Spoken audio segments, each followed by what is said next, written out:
আসসালামু আলাইকুম ওয়া রাহমাতুল্লাহি ওয়া বারাকাতুহু।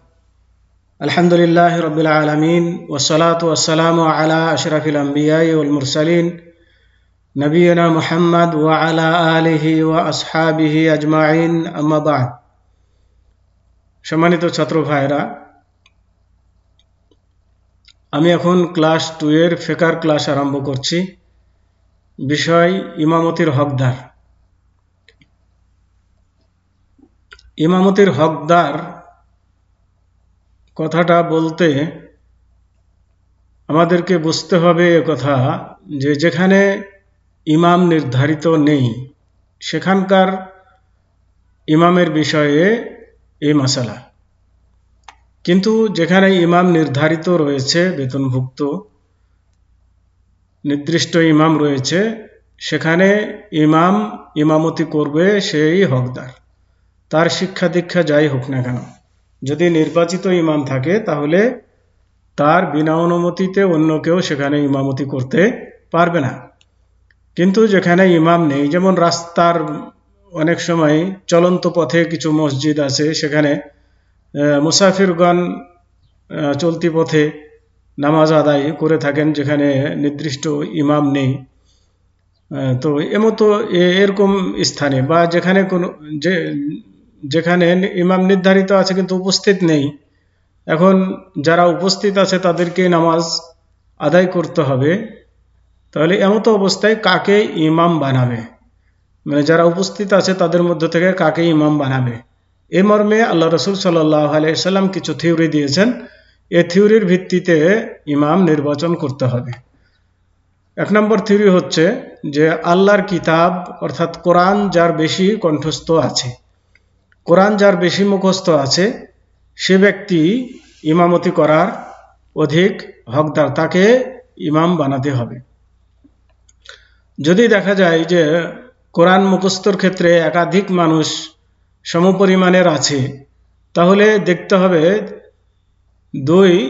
যে ব্যক্তি সুন্নাত তথা হাদিস সম্পর্কে বেশি জ্ঞান রাখে, হাদিস সম্পর্কে যে বেশি জ্ঞান রাখে তাকে ইমামতি করতে দিতে হবে।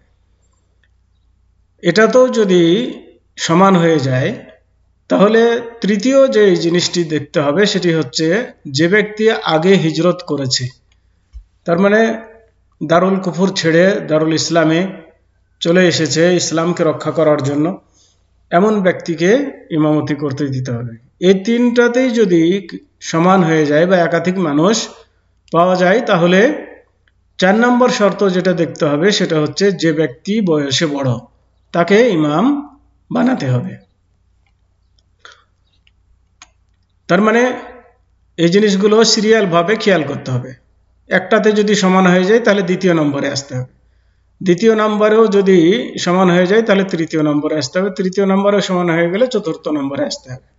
কিন্তু একজন বেশি কোরআন মুখস্থ ব্যক্তি আছে আর একজন আছে বয়সে বড় ব্যক্তি, তাহলে যে ব্যক্তি বয়সে বড় তাকে ইমামতি দেওয়া যাবে না, যার কোরআন মুখস্থ বেশি আছে তার উপরে।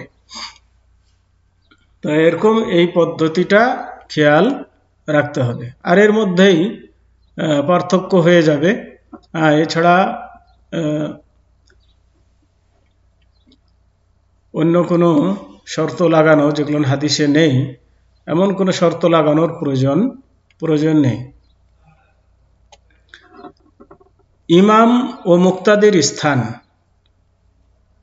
ইমাম কোথায় দাঁড়াবে, মুক্তাদি কোথায় দাঁড়াবে, কিভাবে দাঁড়াবে সে ব্যাপারে আলোচনা। 1, ইমাম কিবলামুখী হয়ে সামনে দাঁড়াবে, কিবলামুখী হয়ে একাই আগে দাঁড়াবে। 2, মুক্তাদি ইমামের পিছনে সারিবদ্ধ হয়ে দাঁড়াবে, মুক্তাদিরা ইমামের পিছনে সারিবদ্ধ হয়ে দাঁড়াবে। মানে একটি সারি পূর্ণ হয়ে গেলে তারপরে সারি, তারপরে সারি পূর্ণ হয়ে গেলে তারপরে সারি, এভাবে দাঁড়াবে। বিশেষ দ্রষ্টব্য, আগের লাইনগুলি পিছনের লাইনের চাইতে উত্তম, মানে যত আগে থাকবে তত সেই লাইনগুলো তত উত্তম, ভালো। ডান দিকের লাইন বাম দিকের লাইন চাইতে উত্তম, এবং ইমামের নিকটে হওয়া বেশি উত্তম তার কাছ থেকে দূরে থাকার চাইতে। তাহলে এই ব্যাপারগুলোও খেয়াল রাখতে হবে। যদি সামনের কাতারে জায়গা থাকে তাহলে পিছনে দাঁড়ানো ঠিক হবে না। অনুরূপভাবে ডাইনে বামে দাঁড়ানোর ক্ষেত্রে খেয়াল রাখতে হবে, সমতা বজায় রাখতে হবে, দুই দিকে যেন সমান হয়। তবে কিছু বেশি হলে সেটা তারা ডান দিকে দাঁড়াবে, ডান দিকটা একটু বেশি রাখা যায়।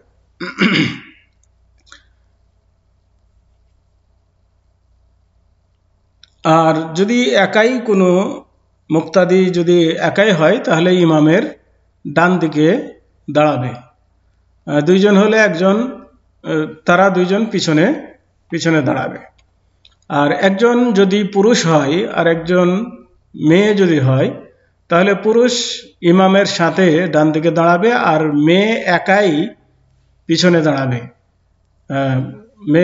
মেয়ের সাথে পুরুষ দাঁড়াবে না।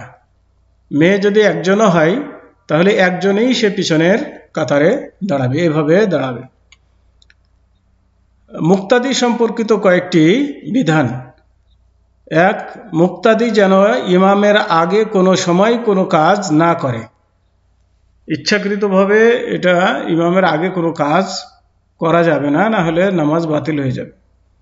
সুতরাং যতক্ষণ পর্যন্ত ইমাম রুকুতে না যাবে ততক্ষণ পর্যন্ত মুক্তাদিও রুকুতে যাবে না, এবং অতক্ষণ পর্যন্ত সিজদায় যাবে না যতক্ষণ পর্যন্ত না ইমাম সিজদায় অবস্থিত হবে। তো এইভাবে ইমামের পিছে পিছে কাজগুলো করে যেতে হবে। আবার এত দেরি করাও যাবে না যে ইমাম একটি রুকুন থেকে ওঠার উপক্রম হয়ে যাবে, এরকম এত দেরিও করা যাবে না। মানে ইমামের পিছে পিছে সব কাজগুলো করবে তাড়াতাড়ি। দুই, যদি মুক্তাদি ইমামের রুকু থেকে উঠার পূর্বে নামাজে প্রবেশ করে তাহলে সে ওই রাকাত পেয়ে যাবে।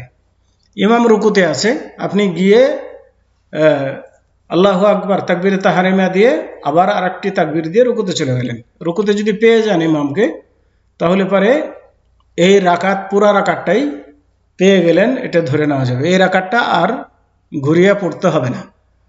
কিন্তু যদি ইমাম রুকু থেকে উঠে যায় আর আপনি রুকুতে গেলেন তাহলে পরে এটা রাকাত ধরা যাবে না। আর এভাবে রুকুতেও যাওয়া ঠিক হবে না, কারণ ইমাম উঠে গেলে আর রুকুতে যেতে হবে না। ইমামকে যে অবস্থায় পাওয়া যাবে সেই অবস্থায় তার সাথে শরীক হতে হবে। ইমামের রুকু থেকে উঠার পরে নামাজে প্রবেশ করে তাহলে অবশ্যই উক্ত রাকাত পুনরায় পড়বে।